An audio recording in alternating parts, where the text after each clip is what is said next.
राधे राधे सभी को। Welcome back to my channel the teacher life. पिछली वीडियो में हमने 20 तक क्वेश्चन कर लिए थे सीडीपी के। आगे हम लोग 21 से कंटिन्यू करेंगे। मैं प्रैक्टिस सेट इसलिए करवाती हूँ ताकि आप लोगों का प्रैक्टिस हो जाए सीटेट के लिए। आप लोग अच्छे से पेपर करिएगा, प्रैक्टिस सेट जरूर से ज़रूर करिए। हमारा पहला क्वेश्चन है, हार्वर्ड गार्डनर के बहुबुद्धि सिद्धांत के अनुसार निम्नलिखित में से कौन सा जोड़ा बुद्धि के प्रकार और अंतःस्थिति अनुपालन संभावना के अनुसार सही है। मतलब इसमें 3 गलत है और 1 सही है। एक तरफ दिया बुद्धि के प्रकार, एक तरफ दिया अंतःस्थिति अनुपालन संभावना। पहला है भाषिक का मूर्तिकार, शारीरिक गति संवेदना का खिलाड़ी, स्थानिक का मनोवैज्ञानिक, अंतर्व्यक्तित्व का विक्रेता। मतलब कि हार्वर्ड गार्डनर ने जो 9 प्रकार की बुद्धि बताई है उसमें अलग अलग तरीके का, जैसे लैंग्वेज वाला दिया है, बॉडी काइनेस्टिक दिया है, स्पेशियल दिया है, इंटरपर्सनल दिया है, मैथमेटिकल दिया है। तो आप इससे सारे बुद्धि के सिद्धांत एक बार आप लोग मीनिंगफुल समझ जाएंगे ना कि हाँ मीनिंग इसका क्या है, तो आप लोग इसको बहुत आसानी से कर लेंगे। देखिए जैसे ऑप्शन फंसाने के लिए कैसे दिया है, भाषिक का मूर्तिकार दे दिया है। लैंग्वेज का संबंध मूर्तिकार से कैसे हो सकता है, तो ये पहले ही हमारा गलत हो जाएगा। शारीरिक गति संवेदना का खिलाड़ी, शारीरिक गति संवेदना मतलब कि हाँ हमारा बॉडी काइनेस्टिक है कि हाँ हमारी बॉडी जिसमें मूवमेंट करती है वो क्या हो रहा है, खिलाड़ी में हो रहा है, जो कि हमारा सही ऑप्शन है। ऑप्शन हमारा बी वाला सही हो जाएगा। स्थानिक होता है जैसे कि इंजीनियर हो गए, ये सारे लोग मतलब जिसमें पूरा मतलब बनाते हैं लोग अपने ब्रेन का यूज़ करके। अंतर्व्यक्तित्व और अंतःव्यक्तित्व होता है जो एक इंट्रापर्सनल होता है, एक मतलब एक स्वयं को जानने वाला होता है और एक दूसरों को जानने वाला होता है। तो इसमें विक्रेता का कोई रोल ही नहीं है, इसलिए तीनों ऑप्शन हमारे गलत हो जाएंगे। बी वाला हमारा सही हो जाएगा जो हमसे पूछा गया था। ठीक, अगले क्वेश्चन की ओर बढ़ते हैं। लेव वाइगोत्स्की के अनुसार, जहाँ लेव वाइगोत्स्की का नाम आ जाएगा समझ जाइएगा कि यहाँ पे समाज के कल्याण से रिलेटेड बात होगा। बच्चा समाज से रह कर सीखता है। ठीक, बच्चा मतलब स्वयं से नहीं सीखता, बच्चा किससे सीखता है, समाज से सीखता है। और पियाजे का कहना होता है कि बच्चा स्वयं से गलती करता है, स्वयं से सीखता है, स्वयं को मतलब स्वयं से गलती करते करते सीखते जाता है। पहला ऑप्शन है, बच्चों का संज्ञानात्मक विकास चरणों में होता है। स्कीमा के परिपक्वन से बच्चों में संज्ञानात्मक विकास अग्रसर होता है। बच्चों के संज्ञानात्मक विकास में भाषा की एक महत्वपूर्ण भूमिका है। बच्चे भाषा अधिग्रहण यंत्र द्वारा भाषा सीखते हैं। चारों ऑप्शन में से आपको बेस्ट ऑप्शन क्या लग रहा है इसमें? बच्चों के संज्ञानात्मक विकास में भाषा की एक महत्वपूर्ण भूमिका होती है। जो बच्चों का जो कॉग्निटिव डेवलपमेंट होता है, जो दिमाग का विकास होता है, उसमें क्या भाषा की एक महत्वपूर्ण भूमिका होती है। इन्होंने लैंग्वेज की बात की गई है जो पियाजे ने नहीं की है। मतलब पहले इन्होंने लैंग्वेज की बात की है, फिर उसके बाद विकास की बात की है। तो यहाँ ध्यान दीजिएगा, संज्ञानात्मक विकास में भाषा की एक महत्वपूर्ण भूमिका है। ठीक, अगला क्वेश्चन है हमारा, बाल केंद्रित कक्षा वह है जिसमें बच्चों के व्यवहार को निर्देशित करने के लिए अध्यापक पुरस्कार और दंड का प्रयोग करता है। अध्यापक लचीला है और प्रत्येक बच्चे की व्यक्तिगत आवश्यकताओं को पूरा करता है। अध्यापक केवल पाठ्य पुस्तक को ज्ञान के स्रोत के लिए उपयोग करता है। अध्यापक बच्चों की उनकी क्षमता के आधार पर वर्गीकृत करता है, मतलब क्लासिफिकेशन करता है। केवल वाला ऑप्शन आपको पहले ही काट देना है कि केवल पाठ्य पुस्तक पढ़ा के आप क्या करोगे, बच्चों को अगर क्रिएटिव नहीं बना सकते, अपने मतलब लाइफ से रिलेटेड उसको एग्जाम्पल नहीं दे सकते। पुरस्कार और दंड कभी नहीं हो सकता सही। अध्यापक बच्चों को उनकी क्षमता के क्लासीफाई कर रहा है, उसको वर्गीकृत कर रहा है, मतलब अलग अलग बांट रहा है। अलग अलग बांटना, लेबलिंग करना, पुरस्कार और दंड देना, केवल पाठ्य पुस्तक का ही प्रयोग करना, तो ये सारे ऑप्शन हमारे नेगेटिव की तरफ जाते हैं, जो हमेशा गलत हो जाता है। यहाँ बाल केंद्रित कक्षा पूछा है, जहाँ चाइल्ड को सेंटर में रख के बात हो रही है। अध्यापक लचीला है, फ्लेक्सिबल है और प्रत्येक बच्चों की व्यक्तिगत आवश्यकताओं को पूरा करता है। अगले क्वेश्चन की ओर बढ़ेंगे हम। किस मनोवैज्ञानिक के अनुसार बच्चों के संज्ञानात्मक विकास में सांस्कृतिक उपकरण एक महत्वपूर्ण भूमिका निभाते हैं?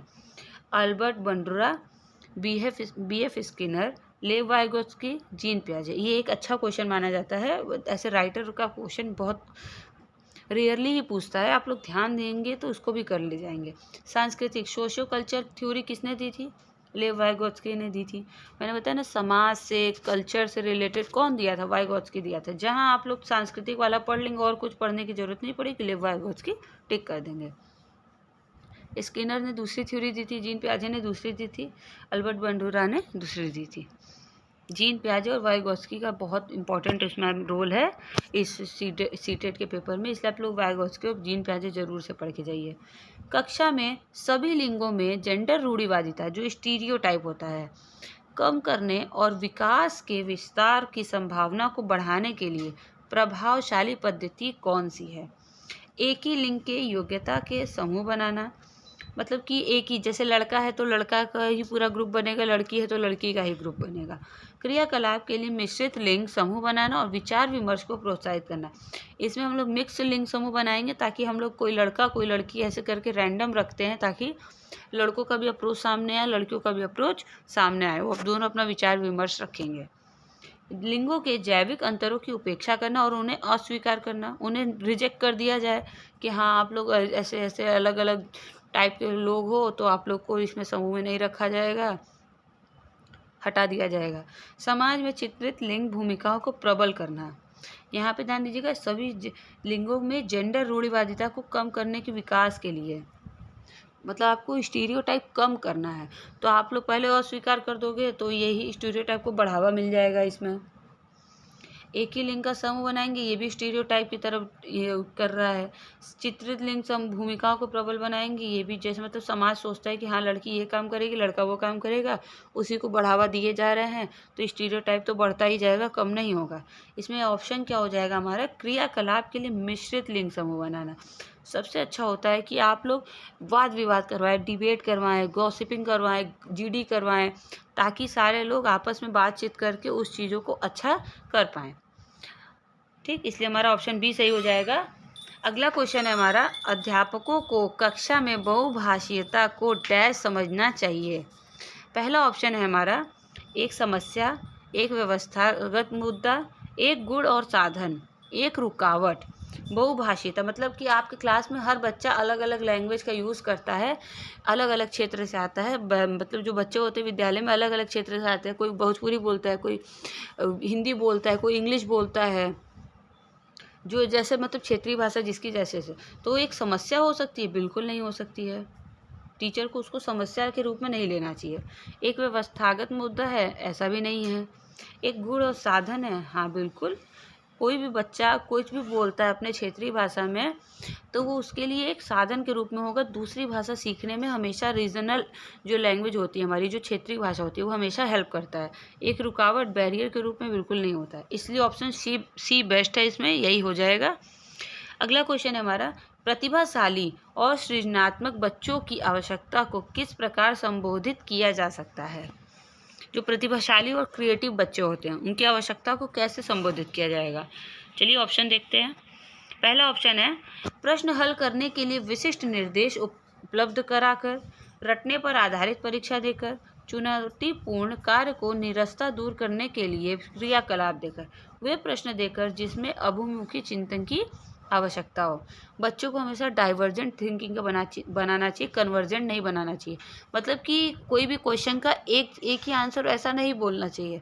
हमेशा कोई भी क्वेश्चन का क्या मतलब बच्चे को बोलना चाहिए कि हाँ आप लोग अलग अलग टाइप का आंसर कीजिए, ताकि मतलब अगर विचार विमर्श होगा, डिबेट होगा, जीडी होगा, तो उसमें अलग अलग टाइप का आंसर हमारे सामने आएगा। इन चारों ऑप्शन में सही ऑप्शन क्या हो जाएगा हमारा? चुनौतीपूर्ण कार्य और निरस्ता दूर करने के लिए क्रियाकलाप देकर। अगला क्वेश्चन है हमारा, पठन वैकल्य बच्चों की पहचान किस प्रकार की जा सकती है? जो हमारे पढ़ नहीं सकते, पढ़ने में गलत करते हैं, ठीक, जो डिसलेक्सिया होता है, डिस्ग्राफिया होता है, डिसकैलकुलिया होता है, ये सारी चीज़ें मैंने पिछली वीडियो में बताई थी कि आप लोग एक बार देख लीजिएगा, क्योंकि इससे रिलेटेड क्वेश्चन पूछता है।